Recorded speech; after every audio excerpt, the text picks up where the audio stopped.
5 or 6 times more than my next competitor, and so on and so forth. We've got first selectmen, big grassroots organizations, and that support is, at the end of the day, going to be critical. Now, the bottom line message here that we're going to have in this campaign is that I believe America is on the cusp of renewal. And that may sound crazy right now. But if we can get government out of the way, and we can do some of those solutions I talked about, we're going to see an explosion in job opportunity in this country, because the country's ready for it. A lot of people on there sitting on the sidelines that are ready to get back to work. There's a lot of capital out there. People are ready to invest. They're scared. If we can get the government out of the way, if we can do those basic solutions, and if we can get Congress to stop spending so much money, I think we're going to turn this corner very quickly. But really, this election is going to determine whether we have that opportunity. And so I'm here tonight to ask for your help to help make that a reality, and so we can get this country back on track and not have to worry about coming home every day, turn on the news, and finding a new crisis. Thank you very much for your time.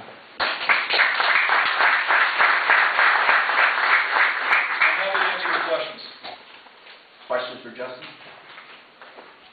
Yes, sir, Derek. I listened to Governor Will's State of the State today, and I heard a lot about, we need to come together, and frankly, I think we're more divisive as a country than ever, and so I know that my personal convictions are stronger than ever about what's going on. I think there's been a class differentiation, and I'm just, she also talked about,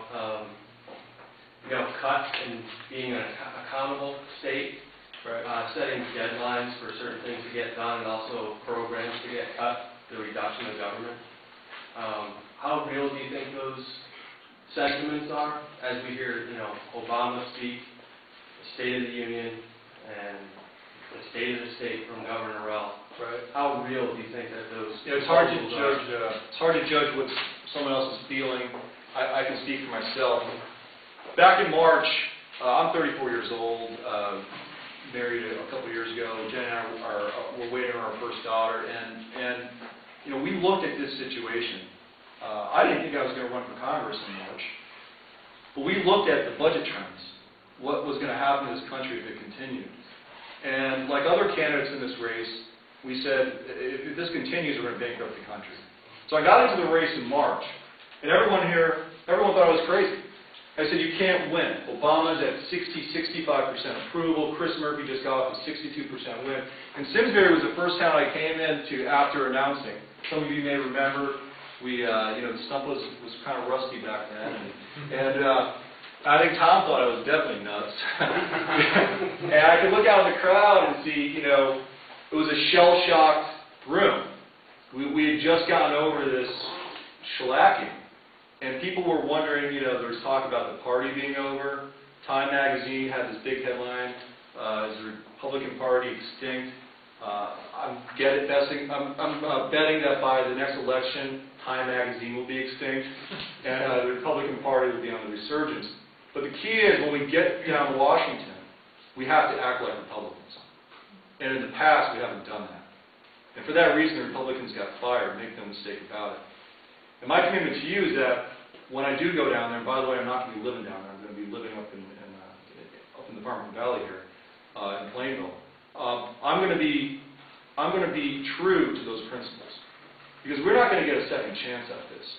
Either we avoid a bankruptcy situation for the nation, or we devalue our currency to the point where Americans no longer have the kind of buying power that we had in the past, and we're not able to create jobs.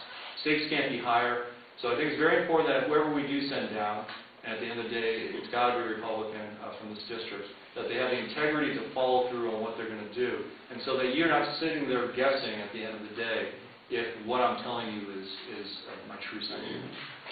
Thanks. Welcome. Any other questions? Yeah, Paul. Chris Murphy's been in office now nearly 4 years. Okay? He received a lot of money from the Democratic National Committee in his campaign against Nancy Johnson.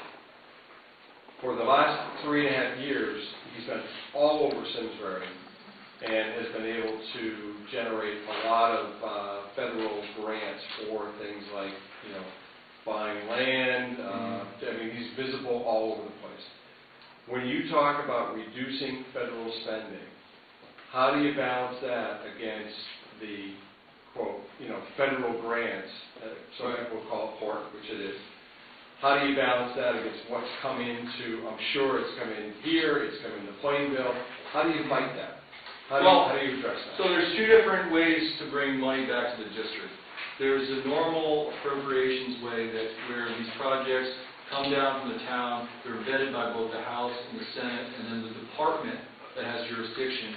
And then at that point, it's approved and it goes back to the district. And then there's the earmark process, which is the dead of the night. Some guy in town comes to the congressman, he's been to a few fundraisers, he asks for something, it's popped in there at the end of the day, and it never goes through that vetting process, so we don't know if it's a good project or not.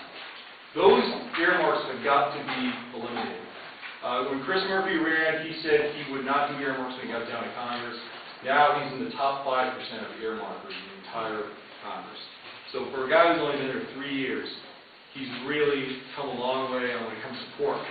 And I think a lot of that has to do with his relationship with Nancy Pelosi.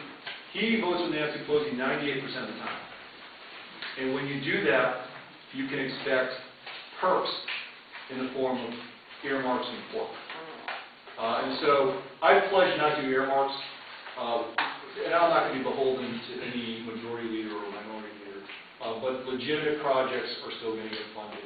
Overall, of course, we need to bring government spending down. We need to make sure that those projects are legitimate and necessary, and that we're not just throwing money around with the stimulus package that we've got here.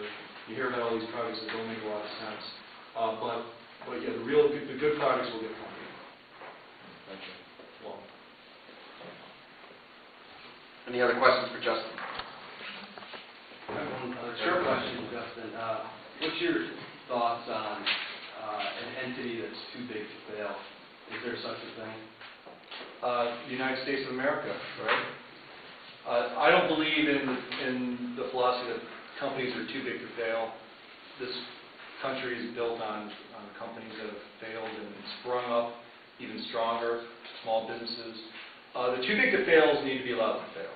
And we got into a real bad habit here with this financial crisis, singling out entities that are sacred cows.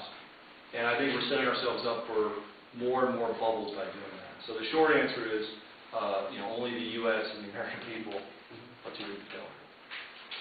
Thank you. Any other questions? Justin, thank you. Thank you very much.